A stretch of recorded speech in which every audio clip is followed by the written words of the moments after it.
virtual walkthrough or video walkthrough, Keystone Cougar. We'll start in the back. See up there, you are pre-wired for a backup camera. Now this does not come with one, you're just pre-wired for one. So if you choose to have one installed later down the line, you can. It does use power from those marker lights up there, so the running lights on your tow vehicle need to be on for the camera to work. 50 amp shore cord. It's your shore cord. You can twist this large part on, the whole thing twists, and then you can also tighten this piece on right here too. That will keep anything from accidentally unplugging it. Come down here. Let's get a receiver. It's not meant for towing. It's got a, according to that sticker over there, it says 300-pound capacity. So like a bike rack or like one of those larger racks, they could put some extra coolers and some supplies on. Ladder. So there's a walkable roof. I encourage you to go on the roof every once in a while. Be careful up there. You know, it is pretty high up. And just look at the material itself. Look at the ceiling itself. Looking for any gaps in the ceiling, any tears in the material. Document anything you find so you can keep proof of that. Because the only way to keep your roof warranty is proof of regular maintenance. Freshwater fill. This is where you fill the onboard fresh tank in there. Get your key in there. Turn it. You just rest your hose in there. Don't jam it in there. Then watch its filling progress on the panel on the inside. Don't wait till you hear water squirt out everywhere. And then if you want to use water from this onboard tank, that's when you need to use your pump. If you're using the city water, which we'll get to when we get to it over there, you won't need to use your pump. Definitely recommend draining your fresh tank after every trip. So if you had it full and you only used half of it on a week trip, and you don't plan on using it again in a few weeks, drain the water out of it so it doesn't become stagnant and sitting in the same spot for a while. Your drain for that is right there. There'll be a cap for it. You just unscrew the cap. Usually the cap we put in the water heater, so when we get to that area, we'll show you that there too. Right over here, that's going to be where you can store your sewer hose. These do not come with a sewer hose, so this will have to be a separate purchase. If you see right back here, you got a black and a gray tank dump right here. So let's put this cap on for you folks.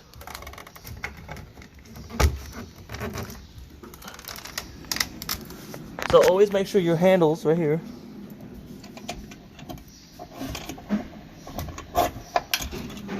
out a little bit.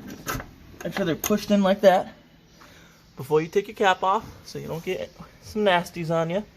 And then if you look right here on these stickers, the one on the left is your gray tank, and the one on the right is the black tank.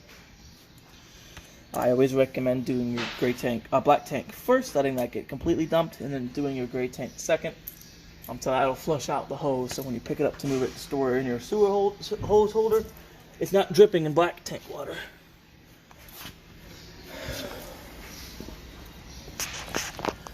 Coming along to up here.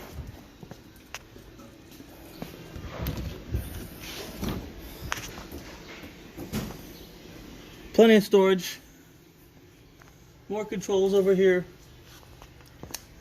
More sewer right here. So you can have another black and gray here. The gray handle is right here.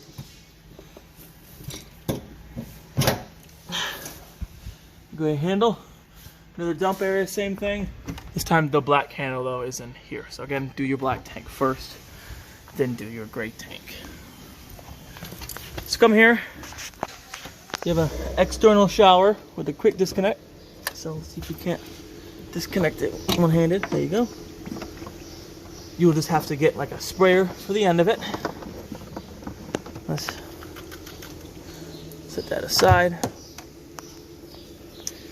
You have a water heater bypass, so winterizing, you can put that in the bypass to the on position, and that won't that'll block on any water, or antifreeze in this case if you were winterizing, from getting into the water heater. And you have a winterizing valve, so if you turn that to on, if you have a spare hose, like a spare garden hose, you cut the one of the ends off so you can screw the other end into this, put your water heater into bypass, turn that to winterize, stick the other end of that in a gallon of RV antifreeze, turn your pump on, and now it'll suck from that antifreeze rather than your freshwater tank. If you want it to suck from your freshwater tank again, you have to turn this back to off. Right below the winterize is city water. That's where you hook your your hose up to. I don't recommend using a garden hose. Use the white hose, the hoses that are designed for these trailers. Hook to there, and then you can run everything off of city water pressure. You won't need to use your pump. Right below that, tank flush. You have 2 of those. So this one will be for the front black tank. This one will be for the rear black tank. So when you can, when you're dumping the black tank, you can hook a hose up to here, turn the hose on. There's a little nozzle built into the tank that'll flush everything out. Keep the walls of the tank clear of any of your debris, I guess. So that's what those 2 are for. Then obviously a black tank handle for the black tank dump there. Pre-wired for solar. This does not have the solar, it's just pre-wired for it. Then you have a satellite and cable inlet, so if you have a portable satellite, you can hook it to there, or if the park provides cable, hook it through here. Battery disconnect. So when you're storing this, you can disconnect the battery. So keep anything from using your battery, but if not, connect your battery, and that connects your battery to everything. When you do, if you have the ability to plug this in when you're storing it, it does charge when it's plugged in. You want to make sure your battery is connected so the battery can reach the charge. Now you don't have to have this door open to run your hoses to it. You can unscrew this. There's a bottom one you unscrew too, underneath it. And then you can pass all your hoses up through underneath. And then you can close your door when you're done. Leveling system is very easy to use. Turn it on, hit auto level. It'll do the front, get it close to the back, lower the backs, get everything kind of leveled up, and you're good to go. All your instructions for it are on a large sticker right here. Very eligible, very easy to read, very easy to understand. So we'll let this do this thing, and then we'll come back around. Propane tank. You have 2 of these, 2 30-pound tanks. One is on this side, one is on the other side. You can see this is where it leads to the other side. Let's make sure they're off for you now. Here, good information. Your VIN, your unloaded vehicle weight. So the way this trailer sits right now weighs 9,280 pounds. Gross vehicle weight. That's the most this trailer will ever weigh. That includes your cargo carrying capacity. And the cargo carrying capacity of this trailer is 2,160 pounds. So that includes the weight of water too. And then one of the most important numbers here is 80 psi. That's what your tires are filled to right now. That's what you want to check to make sure that they're at as often as you can. I recommend before every trip, before you tow this anywhere. And then go off this number, not what the tire says. These are also equipped partially for the Furion side camera brackets. So if you wanted that too, you get the system that has the backup camera and then all these, and they all get synced to the same screen. I think the battery's disconnected. I think someone messed with my battery. Docking lights here. To the middle, and those 2 lights there.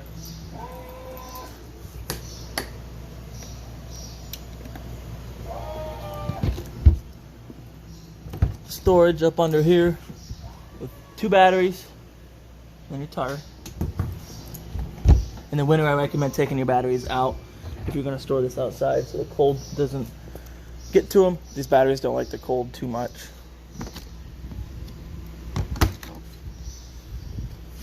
Other propane cylinder. So right up there is your regulator. You can see this little black thing is pointing this way. If you follow the line, it's going to the other tank. That means it's going to pull from the other tank first. If you switch this over, if you follow it, it's going to this tank. It's going to pull from this tank first. If you were to have both tanks on, it'll pull from this one first because now I selected it to this one. If the other one were to, if this one were to get emptied, a little diaphragm in here opens up, and this will switch to pulling from the other tank automatically. However, when it switches, this selector doesn't move. So there's no way for you to tell that it has switched over. So keep that in mind.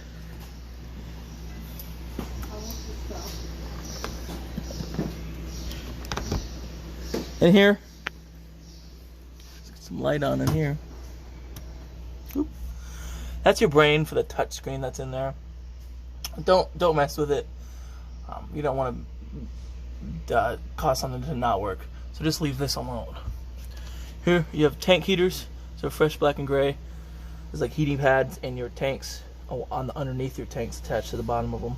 That'll kind of keep anything in there from freezing up in the winter. GFCI protected outlet, and then satellite and cable outlets.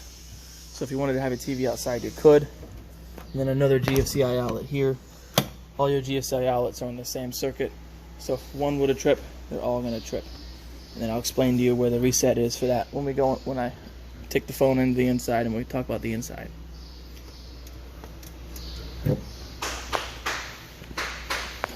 Water heater.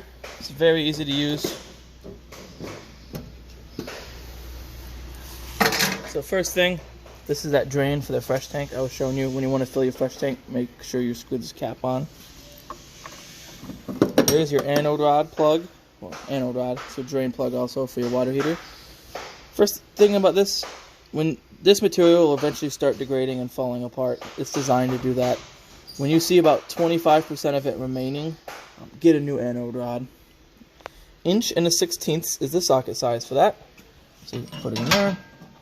Get it on, tighten it down with your wrench. Then as soon as you hook up water to this camper, it'll automatically start filling up the water heater. Once it's full, you'll be able to kick it on. Now, if you want to use electric, there's a switch for electric on the in-command system, but there's also one out here you have to make sure you turn on, and that's it right there.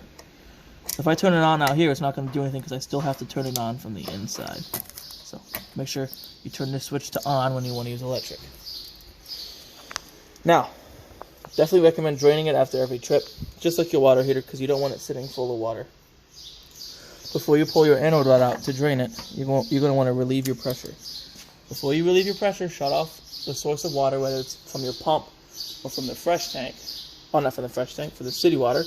Shut those off, then you're going to open your pressure relief. Sometimes with this one, this is in the way, so you have to hold it open. Once water stops squirting out here, snap that closed, and then you can take this plug out. If you don't do this first, you're going to get all that pressure coming out of here, and you're going to get a bath, and you might lose that anode rod. And then last, recommend cleaning down in here and up in there as often as you can.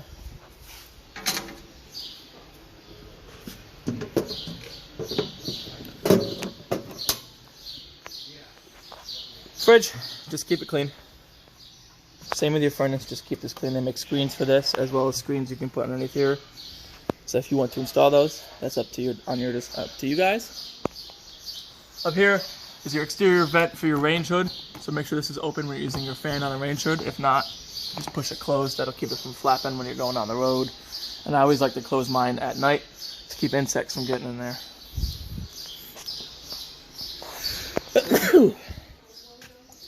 Excuse me.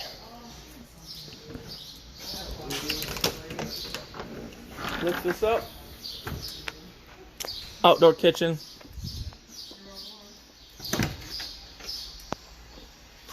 Got kitchen sink out here. Oh, I guess kitchen sink. Light for it. Instructions for your grill. You open up here. When you want to use it, make sure you install this. That's your drip pan. Underneath there. There doesn't look like there'll be enough clearance to close it all the way with that in there. And then you have this propane line on the end of it, right here. So you hook to that propane quick disconnect right there, and then that little black valve on the side you open up. Once you have your outdoor grill hooked up, this usually takes a little while to get to light because it is the furthest propane appliance. But to light them, you just push this in and twist it. And you just keep doing that until it's lit.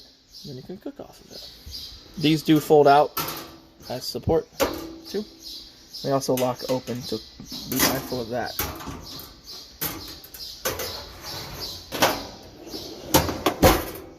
Another GFCI protected outlet there. Mini fridge. Just like any other mini fridge, this will only work if this trailer is plugged in, unlike your fridge on the inside, which will operate off of propane as well. This fridge just does not operate that way. And then when you're opening and closing this door, just recommend using 2 hands. There's a lot of weight on these struts, and you don't want to get hit in the chin by these. Alright, that's pretty much it for the outside. We'll kind of make our way to the inside.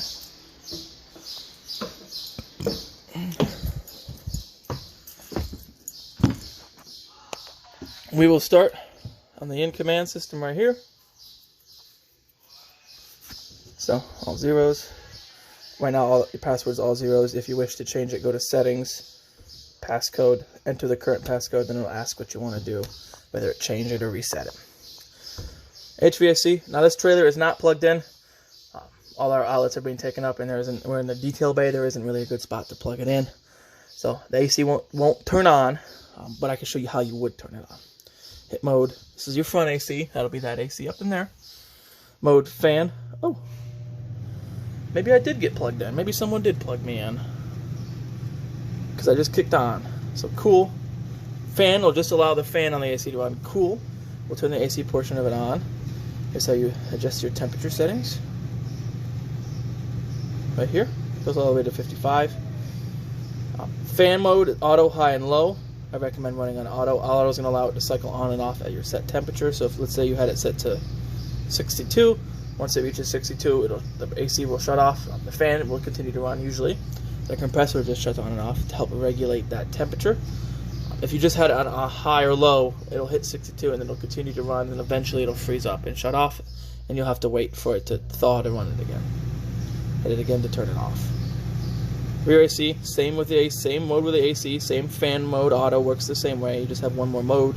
Heat, your only source of heat is gas. Same thing with the fan mode. It'll cycle on and off. Last mode is auto. So if you had this set to 65, so it knows it's 74 in here.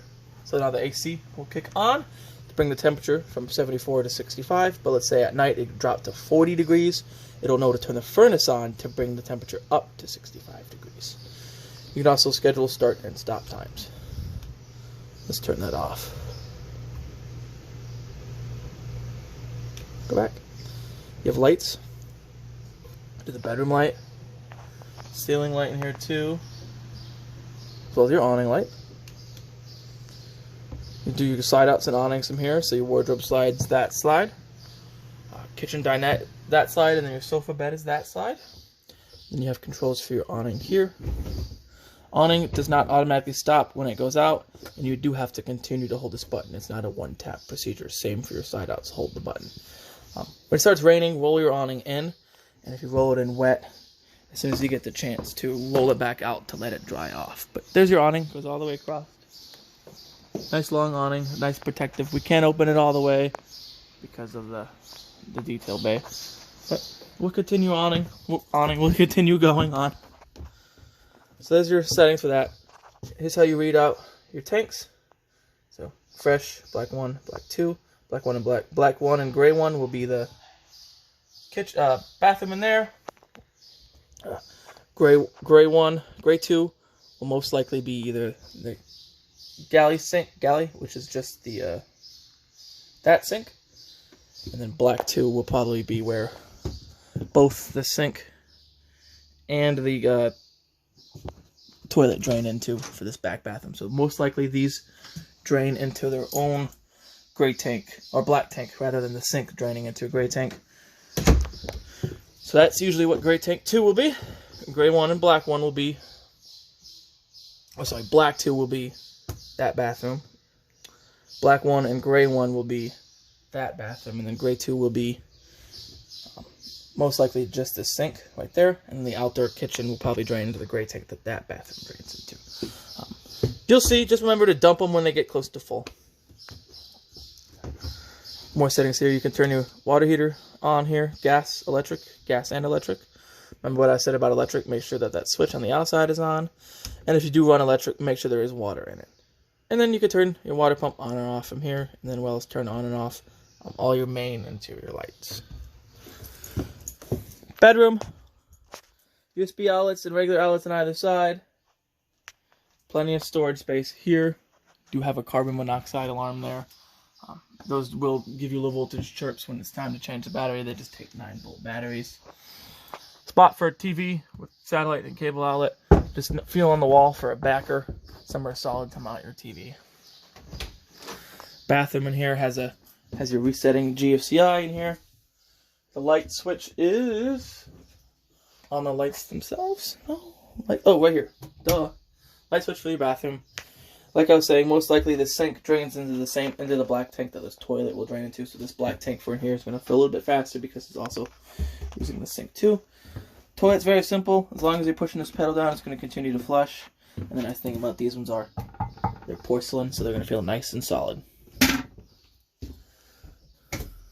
Bathroom door. Make sure you have your bathroom door closed when you close your slide out. And then you do also have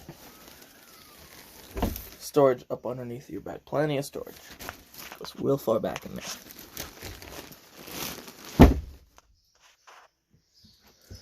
Alright. Coming down through here. Get yourself a TV. It should swivel out. Make sure you do strap it. There's straps for it when you travel, so it's not swinging out. We'll make sure that it gets strapped up real good. But you do have access to the plugs for it and whatnot. So if you do R-hook to satellite, you have to move that to satellite, but you also have to put in a receiver. It's quite a deal to install like a professional satellite system in here. But it can be done if you'd want it to be done. I'm just moving the strap out of the way, so when we're done, I can strap that up for you. Let's turn this TV off. I bumped a button getting it out, so let's turn it off. And right here. There we go. Right below that is your radio. Radio is very simple. You got power here. This radio will also act as a HD DVD player, not a Blu-ray player, but HD DVDs. So you turn your TV to one of the HDMI channels. So you can go to mode. Actually, not mode. There we go. This will allow you to cycle through modes. AVN, come on, auxiliary, radio.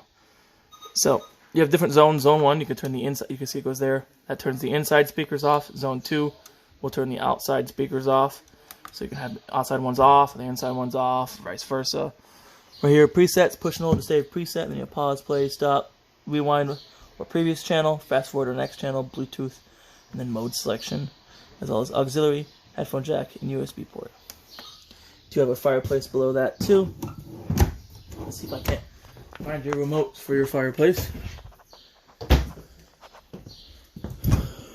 They might have put them in a different spot. Usually I put them close to where you're gonna need them. Bet you're there in here. There we go. Radio remote, not radio remote, TV remote right here. Radio remote right here, also act as the DVD player remote portion of it right there. Make sure you power it on here, turn it on. This only works with this camper's plugged in. And you can change the color of the flame, you can change the intensity of the heat, low, high, or off, timer, and then the temperature of the heat. Then on or off again. Very easy to use. It's nice that this will put out enough electric heat. So if it's a little bit chilly, you don't have to run your furnace. Microwave looks like your standard microwave, only going to work if you're plugged in. Range, light, and a fan. This folds up and back. To light, all you do is turn that into the flame. Twist your sparker, light right up. All 3 burners work the same. Oven works a little bit different. You turn that to the flame, push and hold as you're pushing and holding that in. You're going to twist this until you see that pilot down in there get lit. Once the pilot is lit, you can then turn that to your desired temperature. If you turn it off to the flame, it leaves the pilot on but shuts the burner off. I always recommend turning it off before you go to bed because you just don't want to leave that pilot lit unattended. You have a light switch here. Up does the knobs, middle is off, down does the knobs, and is also your oven light. Fridge, super simple to use. Like as I was saying, this fridge works off of gas as well as electric. So you have your on and off switch here. So that's on, that's off, that's auto, that's gas. I recommend just leaving on auto. Auto is going to default to 110, so if you're plugged in, that's what it's going to use. But if you were to lose power, this is going to automatically switch to running off of propane, which is nice. It doesn't use that much propane either. But whether you're running on gas or electric, this will take about 8 to 10 hours to get to operating temp. So kind of plan your trip accordingly, how you're going to want to load food in here, just to keeping that in mind. Right below your oven, breaker box, all your breakers for your 120 volt appliances, all your fuses for your 12 volt appliances. I recommend carrying some spare fuses just in case. To the right of that is a propane gas detector that's hardwired to 12 volt system, so there's no batteries you have to worry about changing. This right here turns into a bed. Difficult to demonstrate one-handed, but I'll kind of show you. Explain it. Velcro your cushions, set them aside. This up here pulls up and out, and there's legs that you can unfold. It pulls up and out like an upside down V, which will eventually lay flat, and then this back portion will lay down to fill in the void. Table over here also turns into a bed. Lift the table up, pop them legs out, set it on here, and then just use the back cushions to fill the void.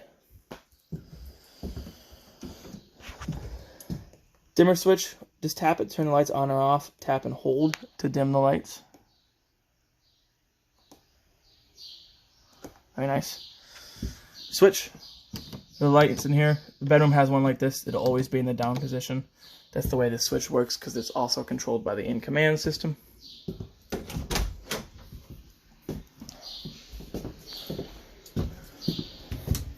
Light in here. Shower is very simple. Just turn that on and then just lift this up to divert it to your shower head. Not self-resetting. GFCI in here. I neglected to show you it in the other bathroom. I'll go back and show you that when we're done. Parts to mount your own toilet paper roll holder. Toilet works just like the other one. Then you do have a fan that you can crank up and turn it on. You may need a stool to get to it. Definitely recommend running that though when you're taking a shower in here. We're going to quickly go for me to cover that resetting GFCI. Can't remember if I already covered it or not, but if you hear me say it twice, maybe you guys will never forget. Right here. So if any GFCIs would have tripped, any outlet label GFCI would have tripped, this is the one you reset it at. In the front bathroom.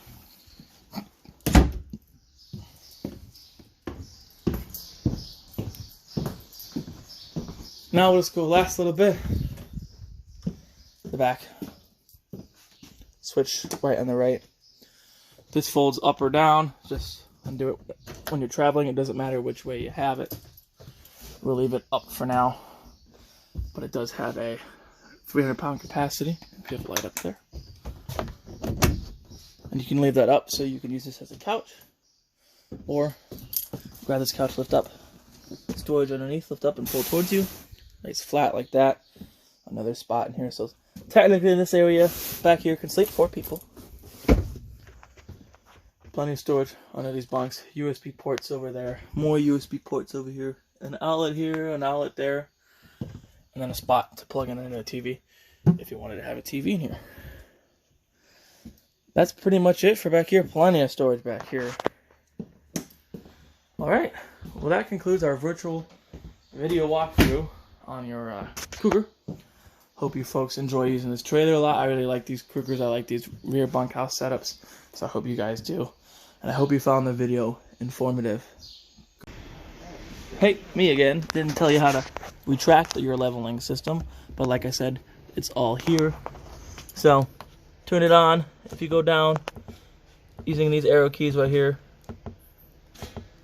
you can go to auto retract rear.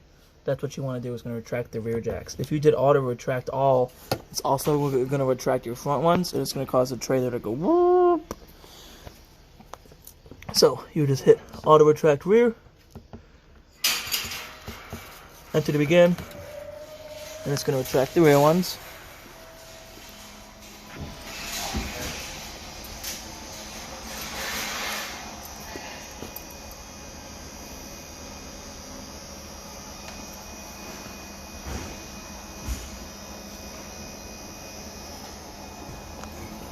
Supposed to be washed. As you can see, it's retracting the rear jacks. It's giving you a little light indicating that it's doing the rear ones.